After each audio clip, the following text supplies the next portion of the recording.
PTI ममनुआ funding case में FIA के दायरा इख्तियार के खिलाफ साबिक स्पीकर कौमी असम्बली असद कैसर की दरखास्त पर फैसला महफूज कर लिया। दौरान समाअत बैरिस्टर गौहर खान ने कहा कि अदालत ने एफआईए के दायरा इख्तियार पर 6 सवाल पूछे।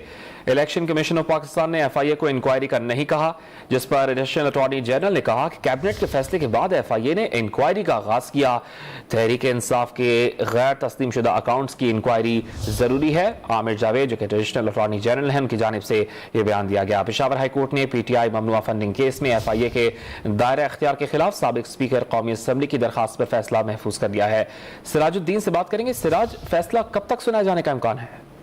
देखिए, आज दोनों जानिब से दलाइल दिए गए हैं और असद कैसर की जानिब से बैरिस्टर गौहर जो है वो अदालत में पेश हुए। उन्होंने अदालत को दलाइल दिए। उनका ये मौक़िफ़ दोबारा यही अपनाया कि क्योंकि ये एफआईए इसकी इंक्वायरी नहीं बनती है, एफआईए के इख्तियार में ये केस नहीं आता है और अदालत ने एफआईए से उसके दायरे इख्तियार के हवाले से कई सवाल भी पूछे थे।